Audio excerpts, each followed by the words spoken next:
I just learned about relationship anarchy, and I need to share this to the world because I am freaking out. I learned about relationship anarchy and I learned more about polyamory, and I think I never knew how deep not deep, but like how much information could come from from polyamory. I didn't think super deeply about it, basically. I thought, oh, multiple people being in a relationship together, yeah, cool. Basically like monogamy, but just add another 2 or 3 more people. That's basically it. It kind of is, but it's also not. It requires more communication. It requires more feelings and more people, and you need to know yourself better. You need to know your boundaries. You need to know what what's going on. You need to be aware of who you're talking to, and it's so cool to me. I think that polyamory and relationship anarchy are just so cool to me. And like relationship anarchy I just learned about recently. My explanation of it is probably not going to be very great, but it's basically just going against the grain. You're not in a nuclear family. You view your relationships, all of your relationships, as equal, because especially in like America, and I think we're like Northern America, um in the US, and I think in Canada, um uh the nuclear family, and um only two people being in a relationship, being married, it's seen as like the most common, most important type of relationship. And then after that, when you have kids, all of your relationships are basically on the back burner, and your kid is the most important thing in your life, which makes sense. Children should be a priority. A lot of people should not be parents, and children should be a priority in my eyes. Well, not in my eyes, that's just a basic fact. But it's your romantic partner. Our society has made romantic partners, it's specifically monogamous, heterosexual, cisgendered, uh uh romantic and sexual partners. They are like top priority, and you are expected to go on a date. um no, you're expected to meet, go on a date, get together, stay together for like 4 years, get married, probably have a kid, like share a bank account, and then die together, and blah blah blah, yada yada yada. You know the nuclear family. You know the most expected thing of you. But like relationship anarchy goes against that. And an example of relationship anarchy is that two people could be in a monogamous relationship and be very connected and love each other very much, but live in separate houses, or if they live together, they have separate rooms and they have separate bank accounts. And it's just basically you take all of your relationships, or you could be in a queer platonic relationship, and you could do all the stuff that two romantic partners would do, but it's not romantic, it's platonic. It's altruist, I think that was the attraction. I'm not sure, so don't like fully listen to me, kind of. I'm more just info dumping, because I think that relationship anarchy and polyamory are so interesting, and I really want to participate, but I don't know how. I also kind of don't feel like I can be in a polyamorous relationship at the moment, because I don't have any relationship experience, because I've never been in one. So I feel like I need to first start dating people and get relationship experience before I can be in a polyamorous relationship. But I am so excited to be able to do that. I I think that it's so cool. I love the topic of like being able to have a partner that I got distracted. I saw a woman walking. My window's right there. Being able to have a partner that lives with you and that you love very much, and that you communicate with on a daily basis, and being able to have a partner outside as well that you still feel connected to and you still want to be with, but you just don't want to live with them. Or being able to not have to live with a person, for you guys to be in a healthy, committed relationship that has been together, and you've been together for like 5 years and you just still don't live with each other because you don't want to live with each other. I love that thought. I love the thought of being able to keep your independence and keep your own lifestyle and live in your own house and still have someone that you want to be with. You just don't share a house or a bank account or like a room together, and you still are together. You just don't do the normal shit that couples do. Like, I have had thoughts before I knew about relationship anarchy, which was like, I figured this out like I think yesterday, last night, when I got home from work. I saw this video. When I went to work, I went to our break room and I didn't have to work for like I didn't have to clock in for like 20 minutes. So I just sat there with my phone and I saw this video. I don't remember who it was by. If I do post this video, I'll link the video in the description, as well as other videos I have been watching. But I saw this video, and she was like explaining asexualism, and that's something that I've kind of been questioning. I don't think I'm asexual, but there's a chance.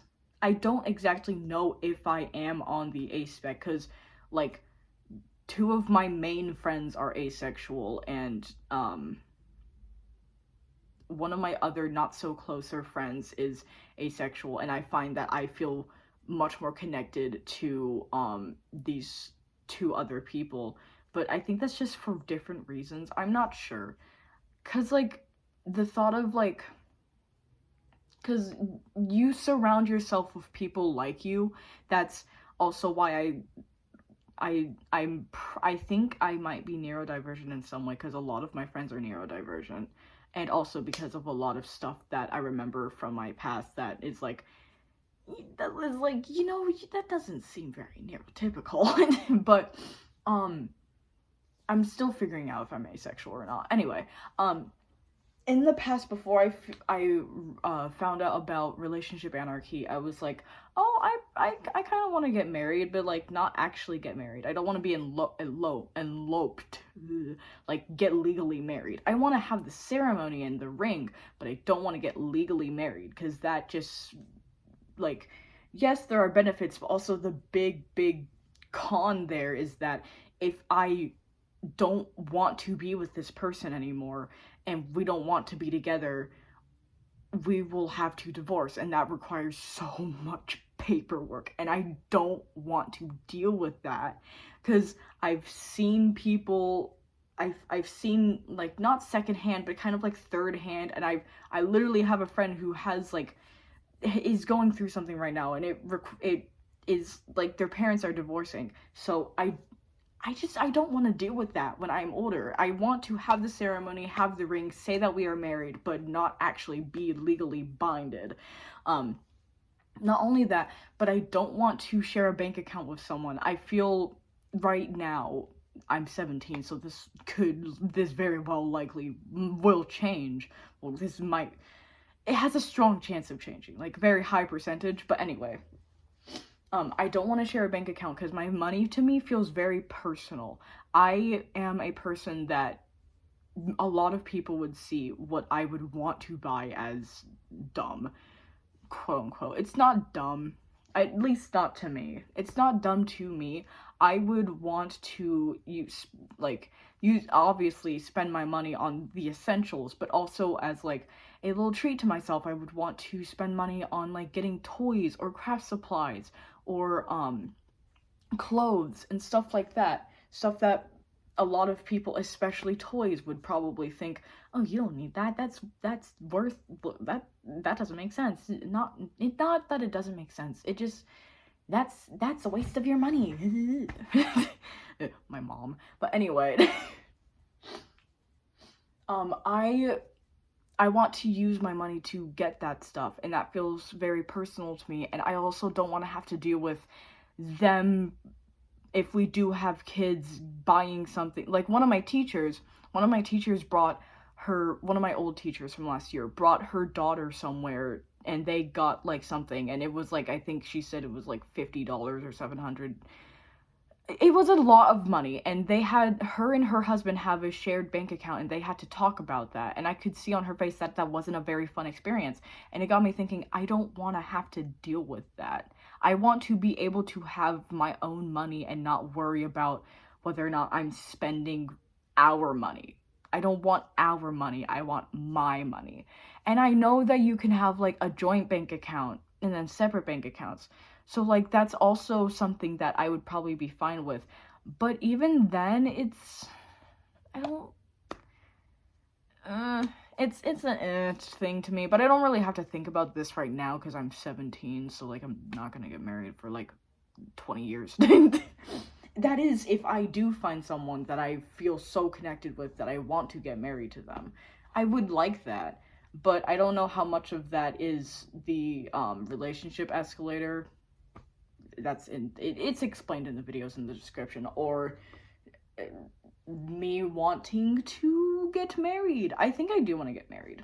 I do want to have a very pretty ceremony and wear a gorgeous dress and have a beautiful ring, but that's more because I want to experience that. It's also because I really want to have like a lover, maybe. I'm not sure. Anyway, I'll figure that out in the future. And, what else was I thinking about? This is basically just me info dumping about relationship anarchy and, polyamory. That was what it was. I was like, is it queer platonic relationships? No, no, I wasn't talking about that. I was talking about polyamory. But also, queer platonic relationships make me, like, they're fascinating to me as well. Like, kind of, not really. I have some stuff going on that is making me think a lot about queer platonic relationships, but I don't think I want to get into that, because that's kind of personal. But anyway, relationship anarchy just, it feels very not real. It feels real to me. It feels like something I really want to experience, and something that I probably would thrive on, but I don't know if there's like a specific way that I have to do it, or if there's like, because I have due to past stuff that has happened to me, I am very picky with my friends, or who I talk to, who I allow myself to be closer to, and because of this, I have kind of like a somewhat hierarchy with friendship that's like subconscious but also conscious in my mind. So like level zero friends are people that I don't know. I barely know you. I would not feel comfortable talking to you even if we were in a party setting. Like, if it was just a bunch of people having a conversation, that would be fine. But if we were like, if everyone was just like quiet and chill and we were watching a movie, I would not feel comfortable striking up some type of conversation with you or even saying anything to you. I would, if it were to happen, it would happen, but I wouldn't feel very comfortable doing that fully. Level 1 friends, I'm fine with striking up conversation with you. I'm fine with talking to you about stuff, mostly just listening to you yap to me, because that's usually what I do with people. But I wouldn't want to spend one-on-one time with you. Or at least I wouldn't feel very comfortable. It would feel awkward and weird, and I wouldn't really like it. Level 2 friends, I feel very deep connections with. I feel very comfortable with. I want to spend one-on-one time with you, which is actually something I'm trying to do with one of my other friends right now. Because I feel like, because I've just started working, I got a job like 2 months ago. This is my first job, by the way. Congratulate me. I'm so proud of myself. But because I just started working, I'm trying to figure out how to balance work life and personal life. So I haven't really been able to hang out with my friends that much for the past 2 months. And now that it is break, I'm trying to stay connected with them. I'm trying to be more, I'm trying to hang out with them more. But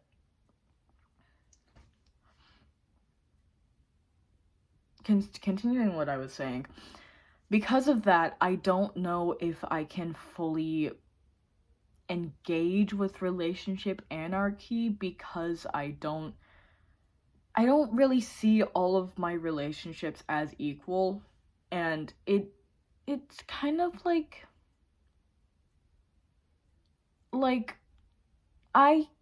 there are people that I care deeply about more than other people, like my best friend and my sibling. Those are the two most important people in my life. If I were to lose either one of them, I would need a bucket shitload of therapy, buddy. But it feels hard to say that all of my relationships are equal when there are people that I feel the closest to, and that I wouldn't say that my relationship with someone I barely know is equal to my relationship with my best friend, who I feel the deepest connection with, who I have ever had. They are the longest friendship I have ever had, and it's 3 years. That is saying something. We have been best friends. We have been friends for 3 years, basically, and that is the longest friendship I have ever had. That says something. You can tell some of my past from me saying that. But anyway, because of that, I don't feel like I've said, I don't feel all of my relationships are equal. Because how is my relationship to my sibling, who we've been together since we were babies, basically, and we've been through so much shit together, how is that equal to some guy that I talk to sometimes at school? I don't see that happening. But, like, if we were to remove the non-deep connections, or the people that I barely have a connection with, and only show the people that I feel connected to, that I feel are someone that I feel is someone I would probably, like, I would likely help if they needed it in a situation, then maybe there is a chance that those relationships could be all seen as equal to me. Like, but like, if my sibling were in trouble, and if my sibling or my best friend, if they were both had an emergency at the same time, I don't know who I would go to. I would likely go to my sibling first. If it were a big emergency they both had, I would likely go to my sibling first. But I don't know if that's just what's expected of me, because if that's just because what's expected of me, or because I deeply care about my sibling and it weighs over my best friend. Or I don't know. I genuinely don't know. That might this is something I'll deal with off camera. Anyway,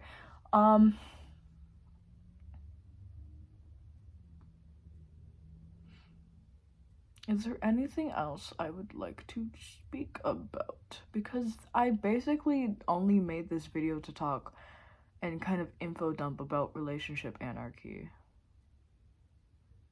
Because I was feeling the tism strings that were pulling at me because of this topic.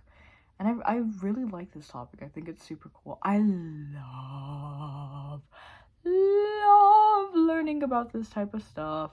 Like, asexualism, the ace community, you fascinate me genuinely.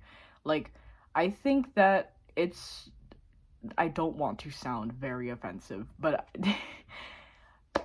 I think that the ability to not feel sexual attraction or romantic attraction and still feel connected to, like, I don't know how to describe it. I just think it's a cool thing. I think it's cool. I think that y'all are cool for being able to do that. Like, I don't know. I think sexuality in general is cool. Like, doing or not being the same as everyone else in the world, like, not being part of the minority of people that can't feel romantic or sexual attraction. I don't know. It's cool to me. Kind of. I think it's just tism brain. I have no idea. I don't know what to say without sounding like a dickhead.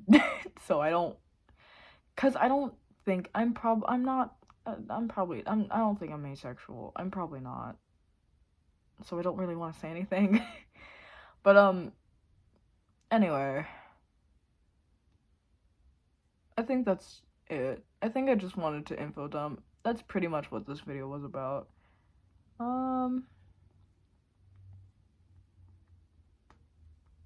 Do I end it now? I think I'm gonna end it, yeah. Goodbye. Thanks for listening to me info dump.